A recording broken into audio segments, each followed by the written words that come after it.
આજે આપણે જન્માષ્ટમીના બીજા દિવસે પારનામાં બનાવવામાં આવતી અમદાવાદની પારંપરિક પતરાળી રેસીપી બનાવીશું. આ શાક પ્રસાદ તરીકે બનાવવામાં આવે છે એટલે સ્વાદમાં ખૂબ જ સરસ લાગે છે. તો આવી અવનવી રેસીપી જોવા માટે ચેનલને સબસ્ક્રાઈબ, લાઇક અને શેર કરવાનું ના ભૂલતા. પતરાળીને સાફ કરી બારીક સમારી લેવાની છે અને આને પાણીથી ધોઈ લેવાની છે. થોડી કોથમીર, 2 ટામેટાં, કટકો આદું, 2 લીલા મરચાં લીધા છે. હવે કઢાઈ મૂકીશું. ગેસને મીડિયમ રાખો. 1 ચમચો ઓઇલ લઈશું. 1 ચમચી જીરું,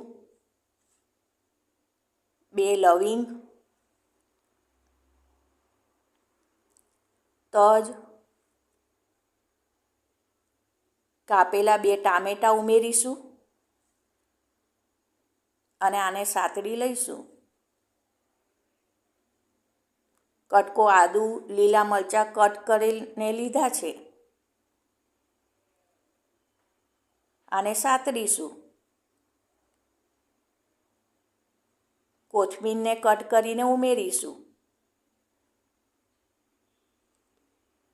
આને સાતળી લઈશું.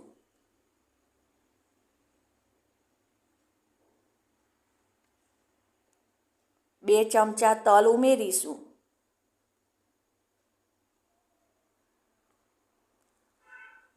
આને સાતળી લઈશું.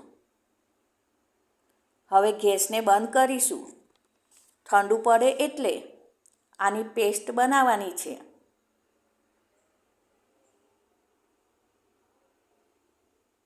તો હવે આ પેસ્ટને સાઈડમાં મૂકીશું. પેનમાં 2 ચમચા ઘી લેવાના છે. 1 ચમચી જીરું લેવાનું છે.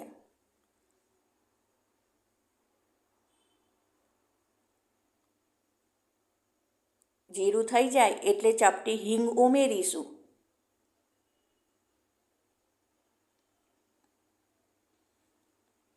જે પેસ્ટ બનાવી હતી તે ઉમેરીશું.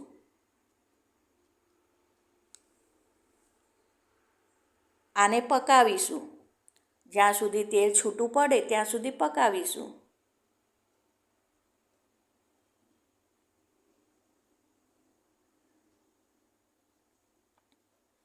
હવે આની અંદર મસાલા કરી લેશું. 2 ચમચી ધાણા પાવડર, 1 ચમચી ચાટ મસાલો, અડધી ચમચી હળદર પાવડર, અડધી ચમચી કાળા મરી પાવડર, 1 ચમચી ગરમ મસાલો, 2 ચમચી લાલ મરચું પાવડર. આને ઉમેરીશું. સ્વાદ અનુસાર મીઠું.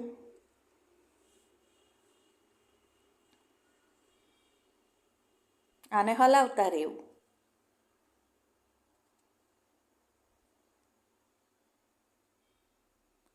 પતરાળી ઉમેરીશું.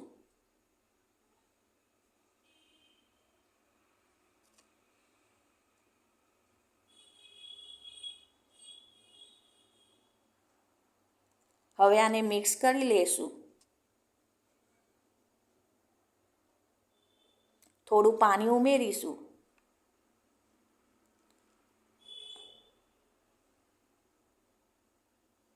ઢાંકીને લગભગ 5 થી 6 મિનિટ મીડિયમ ગેસ પર પકાવીશું.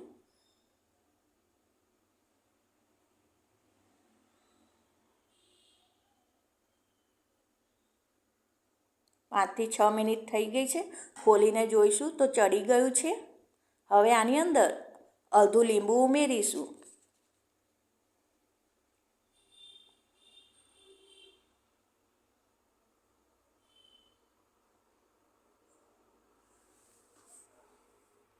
કોથમીર ઉમેરીશું.